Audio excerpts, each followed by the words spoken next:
আসসালামু আলাইকুম। এখন শুনবেন সংবাদ শিরোনাম। বিভিন্ন স্থানে পথসভায় ধানের শীষে ভোট চাইলেন তারেক রহমান।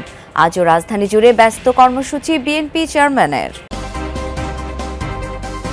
মোহাম্মদপুরে আজ 11 দলের জনসভা। শরিক নেতাদের পাশাপাশি যোগ দেবেন জামায়াত আমির, ভোট চাইবেন জোট প্রার্থীদের পক্ষে। এবারে সংসদে নতুন মুখের ছড়াছড়ি, এমপি দৌড়ে বেশিরভাগ প্রার্থী নবাগত, ইতিবাচক ধারা বলছেন বিশ্লেষকরা। 15 ফেব্রুয়ারি পর্যন্ত চট্টগ্রাম বন্দরে ধর্মঘট স্থগিত। সরকারের 2 প্রতিনিধির ঘোষণার পর বন্দর রক্ষা সংগ্রাম পরিষদের সিদ্ধান্ত, 5 বিষয়ে দ্রুত সমাধান দাবি। ইসির বিধিনিষেধে নির্বাচনী পোস্টারের ব্যবসায় মন্দা, হতাশ ব্যবসায়ীরা। বেড়েছে এলইডির বেচাকেনা আর ভাড়া। রংপুর বিভাগে 33 আসনের 25টি নারী প্রার্থী শূন্য, 8 জনের বেশিরভাগই লড়ছেন স্বতন্ত্র আর বিদ্রোহী হয়ে। সরাসরি অংশগ্রহণ বাড়ানোর তাগিদ বিশ্লেষকের। আসসালামু আলাইকুম। এতক্ষণ দেখছিলেন সংবাদ শিরোনাম, এখন দেখবেন বিস্তারিত। 12 ফেব্রুয়ারি ধানের শীষে ভোট দিয়ে দেশ পুনর্গঠনের সুযোগ দিতে ঢাকাবাসীর প্রতি আহ্বান জানিয়েছেন বিএনপি চেয়ারম্যান তারেক রহমান। বলেন, প্রতিপক্ষ সম্পর্কে গীবত নয়, বরং জনগণের কল্যাণে বিএনপির পরিকল্পনা তুলে ধরছে। সরকার গঠন করলে দুর্নীতি আর আইন শৃঙ্খলা পরিস্থিতি নিয়ন্ত্রণে জিরো টলারেন্সের কথাও জানান তিনি। রোববার ঢাকা মহানগর উত্তরের সংসদীয় আসনের প্রচারণায় যোগ দিয়ে বিএনপি চেয়ারম্যান আশ্বাস দেন নিরাপদ ঢাকা, খেলার মাঠ তৈরি ও জলাবদ্ধতা নিরসনের। দুয়ারে কড়া নাড়ছে নির্বাচন। দেশের নানা প্রান্তে নির্বাচনী প্রচার শেষে এবার ঢাকার পথে পথে তারেক রহমান। 2 দিনের গণসংযোগের প্রথম দিনে বিএনপি চেয়ারম্যান মহানগর উত্তরের সংসদীয় আসনগুলো চষে বেড়ান। দিন ফুরিয়ে রাতেও চলে ধানের শীষের পক্ষে প্রচার। তারেক রহমান সব সমাবেশেই বারবার গুরুত্ব দেন ঢাকা নিরাপত্তা, নারীদের জন্য কাঙ্ক্ষিত পরিবেশ আর সন্ত্রাস, চাঁদাবাজের মতো সামাজিক অপরাধ দমনের বিষয়। দলীয় প্রতিকার প্রার্থী পরিচিতি অনুষ্ঠানে বললেন, নির্বাচিত হলে 13 ফেব্রুয়ারি থেকেই নগরবাসীর দায়িত্ব নেবে তার দল। এই নির্বাচনে আমরা সঠিক ব্যক্তিকে ইনশাআল্লাহ নির্বাচিত করব, যাকে নির্বাচিত করার মাধ্যমে এই এলাকার যে চাঁদাবাজির সমস্যা আছে সেটিকে যাতে আমরা ঠিক করতে পারি।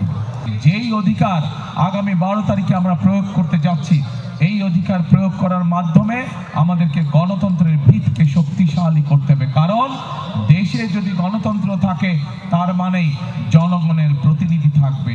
কোনো বাধাই মানুষকে ভোট দেওয়া থেকে বিরত রাখতে পারবে না বলে মন্তব্য করেছেন জামায়াত ইসলামীর আমির ডাক্তার শফিকুর রহমান। বলেন, জাতি কোনো হুমকি ধামকি পরোয়া করে না। রোববার সন্ধ্যায় রাজধানীর ইব্রাহিমপুরে ঢাকা 15 আসনে জনসংযোগের সময় তিনি বলেন, জাতিকে আর বিভক্ত দেখতে চান না তিনি। জানান, জামায়াত একদলীয় সরকার গঠন করবে না, সুযোগ পেলে সবাইকে নিয়ে ঐক্যবদ্ধ সরকার গঠন করা হবে। ফ্যাসিবাদী কায়দায় আর দেশ পরিচালনা দেখতে চান না। উল্লেখ করে তিনি সংস্কারের পক্ষে গণভোটে হ্যাঁ ভোট দিতে আহ্বান জানান। এদিকে আজ সকালে মোহাম্মদপুরের কেন্দ্রীয় ঈদগাহ মাঠে 11 দলের নির্বাচনী জনসভা হওয়ার কথা রয়েছে। এই জনসভায় যোগ দেবেন জামায়াত আমির ডাক্তার শফিকুর রহমান এবং এনসিপির আহ্বায়ক নাহিদ ইসলাম। আমরা বিশ্বাস করি এই বীর জাতি আগামীতে কোনো বাধা মানবে না, কারণ গুলি মোকাবেলা করাই তো জাতি এই 12 তারিখের দিকে আসছে। কাজেই কোনো বাধা ইনশাল্লাহ মানুষের ভোট দান থেকে বিরত রাখতে পারবে না। এই জাতি কোনো হুমকি নামকে পরোয়া করে না। আমরা সব মোকাবেলা করেই সামনে এগিয়ে যাব ইনশাআল্লাহ। বৃহস্পতিবারের সংসদ নির্বাচনে দেশে সৃষ্টি হবে অনেক নতুন ইতিহাস। যেমন বিএনপি বা জামায়াত জোট যারাই জিতুক, প্রথম একজনকে দেখা যাবে সংসদ নেতার ভূমিকায়। একইভাবে প্রধানমন্ত্রীর দায়িত্বেও আসবেন প্রথম একজন। শুধু প্রধানমন্ত্রী সংসদ নেতা নয়, এবার ইতিহাসে সবচেয়ে বেশি নতুন মুখ দেখা যাবে সংসদে। বিশ্লেষণে দেখা যাচ্ছে, বিএনপি প্রার্থীদের 71 ভাগ এবং জামায়াতের 97 ভাগই আগে সংসদে যাননি। আর এনসিপি 30 জন প্রার্থী হিসেবেই প্রথমবার নেমেছেন মাঠে। বিষয়টিকে ইতিবাচক হিসেবেই দেখছেন বিশ্লেষকরা। ঢাকা 9 আসনে নির্বাচন করছেন হাবিবুর রশিদ হাবিব, প্রতীক ধানের শীষ। একই আসনে স্বতন্ত্র প্রার্থী ডাক্তার তাসনিম জারা। রাজধানীর শাহ আলী ও দারুসালাম এলাকায় দাঁড়িপাল্লা মার্কায় ভোট করছেন ব্যারিস্টার আরমান। ধানের শীষে সানজিদা ইসলাম তুলি। জোরে বলো, হচ্ছে না তো, আরো জোরে। এই প্রার্থীদের সবাই এবার প্রথম নির্বাচন করছেন। ঢাকা মহানগরীর ১৫টি আসনের বেশিরভাগই এবার দাঁড়িয়েছেন প্রথম ভোটে।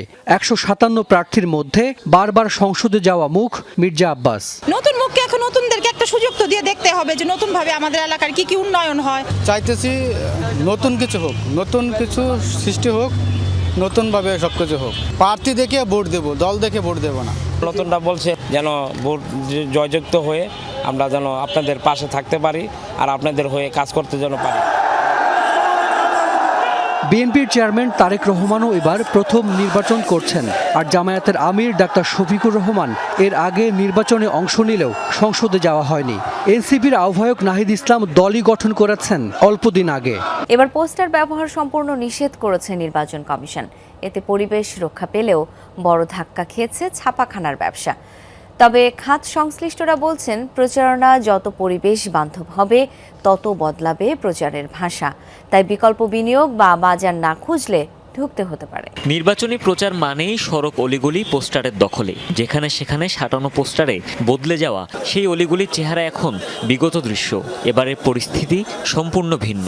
এবারই প্রথম পরিবেশ আর দৃশ্য দূষণের কথা মাথায় রেখে সব রকম পোস্টার ব্যবহারে বিধিনিষেধ আছে নির্বাচন কমিশনের তরফে। ফলে বদলেছে প্রচারের ভাষা। ছাপাখানাগুলোতেও নেই নির্বাচনী মৌসুমের সেই চিরচেনা ব্যস্ততা। প্রকাশনা ও মুদ্রণ সমিতির হিসাবে ২০১৮ সালের ভোটে ৪০ কোটির মতো পোস্টার ছাপিয়েছে প্রার্থীরা। আরামবাগ, ফকিরাপুল, নীলক্ষেতে ৪,০০০-এর মতো প্রিন্টিং প্রেস, যেগুলোতে অনেক মেশিনই এবারের ভোটে অলস সময় কাটাচ্ছে। ত্রয়োদশ জাতীয় সংসদ নির্বাচনে রংপুর বিভাগের ৩৩টি আসনে নারী প্রার্থী মাত্র ৮ জন। এর মধ্যে পঞ্চগড়, কুড়িগ্রাম, নীলফামারী ও লালমনিরহাট জেলায় কোনো নারী প্রার্থী নেই।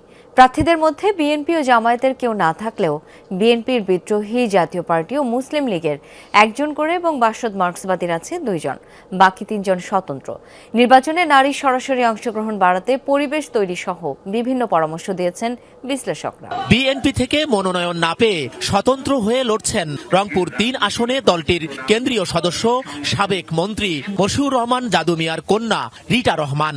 ২০১৮ সালে বিএনপির হয়ে এই আসনে লড়েছিলেন তিনি। রংপুর ৪ আসনে প্রার্থী হয়েছেন বাসদ মার্ক্সবাদীর কাজী প্রতীকে প্রগতি বর্মন তমা। রংপুর ৬ আসনে লড়ছেন স্বতন্ত্র প্রার্থী হিসেবে তাকিয়া জাহান চৌধুরী। চট্টগ্রাম বন্দরে চলমান ধর্মঘট আজ সকাল ৮টা থেকে আগামী ১৫ই ফেব্রুয়ারি পর্যন্ত স্থগিত করা হয়েছে। তবে এই সময়ের মধ্যে ৫টি সমস্যার সমাধান না হলে আগামী ১৬ই ফেব্রুয়ারি থেকে নতুন কর্মসূচির হুঁশিয়ারি দেওয়া হয়। রবিবার দিবাগত রাত ১২টায় চট্টগ্রাম বন্দর রক্ষা সংগ্রাম পরিষদের সমন্বয়ক মোহাম্মদ হুমায়ুন কবির ও মোহাম্মদ ইব্রাহিম খোকনের সই করা এক প্রেস বিজ্ঞপ্তিতে এই তথ্য জানানো হয়। বিজ্ঞপ্তিতে বলা হয়, চট্টগ্রাম বন্দরের নিউ মুরিং কন্টেইনার টার্মিনাল নিয়ে উপদেষ্টা এম সাখাওয়াত হোসেন ও বিডার চেয়ারম্যান আশিক চৌধুরীর বক্তব্য অনুযায়ী বর্তমান সরকারের আমলে এনসিটি চুক্তি না করার সিদ্ধান্ত জানানো হয়। এর প্রেক্ষিতে নেতৃবৃন্দের সঙ্গে আলোচনার পর সিদ্ধান্ত হয় ধর্মঘট স্থগিতের। তবে চট্টগ্রাম বন্দর কর্তৃপক্ষের অভিযোগের ভিত্তিতে বন্দরের ৫ জন কর্মচারীকে গ্রেপ্তার ও মামলা দেওয়া হয়। হয়রানিমূলক বদলি করা হয়েছে ১৫ জন কর্মচারীকে। এছাড়া আন্দোলনরত কর্মচারীদের বিভিন্ন শাস্তি দেওয়া হয়েছে, কিন্তু এসব বিষয়ে দ্রুত সিদ্ধান্ত চায় চট্টগ্রাম বন্দর রক্ষা সংগ্রাম পরিষদ।